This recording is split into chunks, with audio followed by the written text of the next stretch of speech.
Oke semua Bapak Ibu, hari ini saya Gustian Pribadi eh, dari MLC Indonesia, ya the best laundry solution in Indonesia. Kali ini saya ada di sebuah ruko, ya tepatnya di Bintaro, dan persis di sampingnya di sini ada sebuah kampus, ya UPJ di Bintaro. Bapak Ibu bisa lihat kawasannya semua mahasiswa, ya. Dan ini ada sekitar ruko kurang lebih ada sampai 7 sampai 8 ruko. Nah, kali ini saya ingin sharing Bapak Ibu, banyak sekali yang menanyakan di YouTube, di sosial media saya, bahwa bagaimana sih cara survei lokasi yang baik gitu ya. Nah, ini kita sudah akan mau buka opening di sini, Bapak Ibu sedang mau proses instalasi. Mari ikut bersama saya.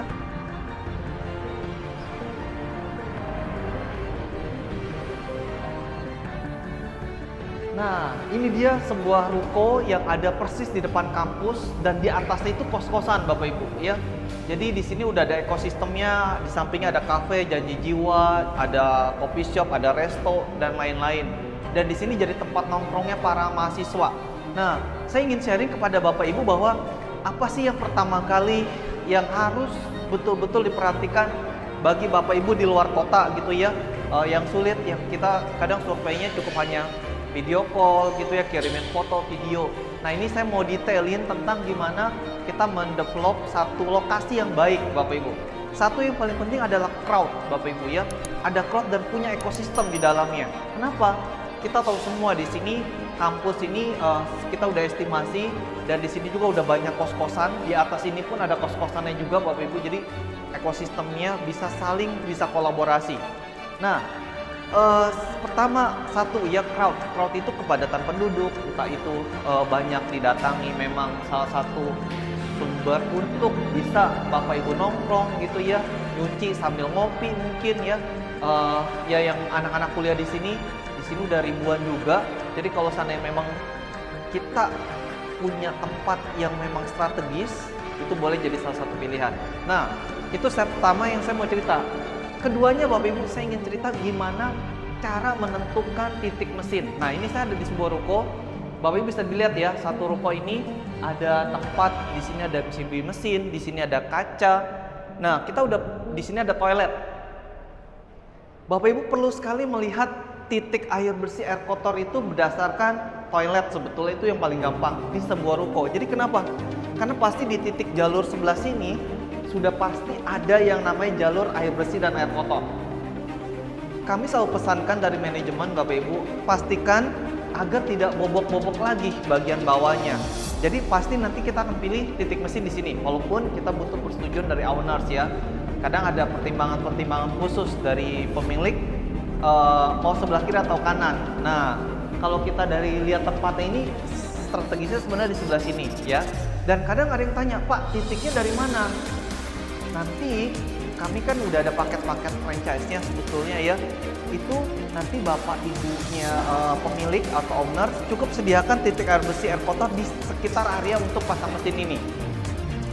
Ya, pasang mesin ini, dan nanti ini kebetulan ibunya juga nanti akan buat konsepnya self service Bapak Ibu ya. Dan juga bisa mungkin bisa 24 jam. Nah, di sini kita perlu perhatikan juga listriknya ya, selain titik air bersih, air kotor, juga listriknya. Nah ini dia. Halo Ibu. Nah ini ibunya, tadi kita buat konten untuk sebenarnya menentukan lokasi yang baik, titik air bersih, air kotor, dan kita nanti mau periksa plus juga persetujuan dari Ibu. Oke, sekian dulu dari saya. Nanti kita akan lanjut lagi bersama dengan Ibu Kartika. Thank you. Ya, halo dengan saya lagi. Tadi sorry banget sempat kepotong ya. Jadi saya mau jelasin tentang gimana instalasi, dan ini adalah satu bagian bidang ruko yang terlihat kosong ya. Dan kita sudah setting bahwa di sini akan ada titik mesin. Kurang lebih ada sekitar 7 set mesin ya, 7 set mesin berderet. Dan pastikan Bapak Ibu yang di luar kota itu harus menyediakan titik air bersih, air kotor di titik mesin yang akan dipasang. Contoh kita udah sediakan nih, kurang lebih ada sekitar 60 cm untuk pipa-pipa ya, dan ada kurang lebih 70 cm mesin. Jadi ada 1,3 minimal kita udah minta pasangkan di titik seperti ini nih, ada pipa. Contoh di sini kita udah tandain ya. Ini pipa 3 in, ya pipa D untuk air kotor, ya. Dan juga air bersihnya tolong disediain. Kalau dari atas kita udah tandain, makanya di situ udah bisa ditulis tuh. Ada stop keran 3/4 atau 1 in, ya. Kita sudah minta sediakan di sana. Nah, termasuk listrik. Listrik pun harus ada di bagian titik ini. Karena ruko ini ada MCB-nya di titik ini, kita buat dua. Satu ada yang sentral di sini, dan satu lagi nanti ada MCB di masing-masing mesin. Ini 40 ampere. Kenapa 40 ampere? Karena kita hitung total mesinnya. Karena mesinnya ada 7, butuh 7.700. Jadi ada 40 ampere yang sentral. Dan kita sudah minta pasangkan juga di sini yang memang nanti di belakang mesin itu ada MCB per masing-masing mesin. Tapi investor kalau mau matiin mesin, seandainya karena tutup dan lain-lain gitu ya, ada ribu lebaran atau apa, tinggal sentral mesinnya aja yang dimatikan. Seperti itu. Nah, ini ruangan mesin Bapak Ibu ya. Ada 4 hal penting yang perlu disiapkan. Titik air bersih 1, titik buang air kotor, sama pipa uap dryer. Nah, dari LG selalu saranin kalau memang banyak mesinnya pakai ducting. Ya, itu ducting yang saat ini sangat efektif dipakai. Walaupun biasanya di paket itu ada additional charge ya, kita nggak masukkan di paket biasanya. Bapak Ibu tinggal minta ya, request. Apalagi ini akan sulit kalau dibuang ke atas karena LG nggak boleh lebih dari 7 meter dan harus 2 tekukan. Kalaupun pakai pipa dia pakai longbow. Nah, ini kita sudah lihat semuanya. Kita akan mungkin pasang ducting, pasang ke sini Bapak Ibu. Jadi ini cukup bolongin nanti kurang lebih 30-40 cm aja. Semua pipanya pakai ducting.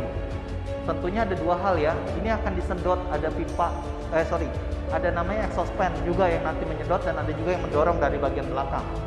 Nah, ini selesai bagian instalasi. Saya akan ke bagian titik boiler. Bagi Bapak Ibu yang memang setting untuk full service setrika. Kebetulan di ruko ini ada toilet di sebelah kanan, kanan saya ya sekarang.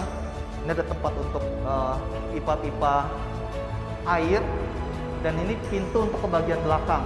Nah, kita harus setting bagian ini harus prepare karena planogramnya laundry kalau bisa ada ruang steril untuk karyawan. Ya, penting banget di sana di titik ini akan ada meja kasir. Persis di belakangnya ini ada rak Bapak Ibu, dan di belakang sini ada meja untuk setrika. Pak, ini perlu diblok nggak? Perlu dipartisi? Saran saya jangan ya.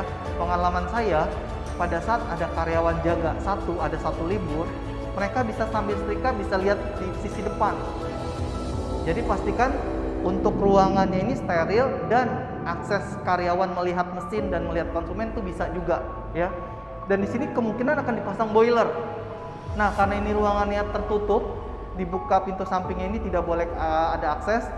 Kita mungkin akan sediakan box yang dikasih untuk exhaust fan ke bagian belakang. Ya, Bapak Ibu, agar si karyawan saat setrika tidak sauna. Ya, bahkan di sini nanti akan ada AC satu. Kalaupun AC itu dihidupkan, tetap aman, tetap dingin gitu ya. Terus Bapak Ibu pastikan juga ada pipa, ada air. Kayak ada tulisan nih di sini nih. Karena ini nanti akan dipasang untuk boilernya ada tulisan harus dipasang pipa setengah in. Betul ya. Ini setengah in di sini untuk keran boiler karena boilernya nanti itu harus diisi manual. Jangan sampai karyawan pakai ember atau gayung tarik buang, bahkan selesai pun sekali pakai setiap sore hari terus dibuang pun ada pipa air panas ke toilet gitu ya. Jadi itulah yang kurang lebih harus disiapkan. Dan oh iya, satu lagi, tekanan air untuk laundry itu minimal 2 bar.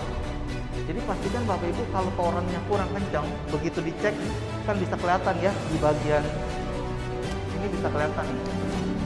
Ya, di bagian keran ini bisa kelihatan, bisa dibuka Bapak Ibu. Nah, kalau seperti ini masih kurang. Dia harus ditambah pompa pendorong sedikit lagi. Ini sih udah cukup kencang, tapi kalau sekaligus jalan 6-7 set mesin ini pasti kurang. Jadi butuh pompa pendorong Bapak Ibu. ya. Jadi pastikan semua di sini Bapak Ibu udah siapkan sebaik mungkin dari semua yang sudah ada ya Bapak Ibu ya. Dan kita nggak perlu cat lagi, karena apalagi di belakang mesin nggak perlu cat di titik ini, nggak perlu dicat karena ini udah ditutup oleh nanti cover partisi. Paling lampu harus ditambah, Bapak Ibu harus kasih brand spanduk di depan, termasuk neon sign untuk di bagian atas. Demikian Bapak Ibu, cukup ilustrasi dari saya. Ini adalah bagian ruko kosong yang saya coba ilustrasikan kepada Bapak Ibu. Banyak banget yang tanya ke saya, Pak, saya mau beli, mau sewa ruko, apa yang harus dipersiapkan? Apa yang harus lihat? Jangan sampai udah sewa, udah DP, apalagi udah bayar, malah nggak sesuai standar. Contoh Bapak Ibu, saya di Semarang ada kejadian, udah udah sewa tempatnya, air itu sulit sekali, sampai harus, itu akhirnya tunda opening gitu ya. Kita harap sih semua Bapak Ibu di sini pastikan semua clear dulu, listriknya aman, airnya aman, titik buang air kotornya, dan salah satunya poin penting untuk lokasi. Ini penting banget ya, karena di sini Bapak Ibu bisa lihat ya, ini titik keramaiannya cukup bagus dan ada sekitar mungkin 200-300 orang setiap harinya ke sini. Ini udah cukup untuk total mencuci di laundry ini, karena sebetulnya Bapak Ibu kita nyebut 200 orang sebulan sampai 300 orang aja bisa visit ke sini, omset udah pasti di atas 2-3 juta per hari. Demikian dari saya, Gustian pribadi, the best laundry solution in Indonesia. Semangat pagi. Thank you.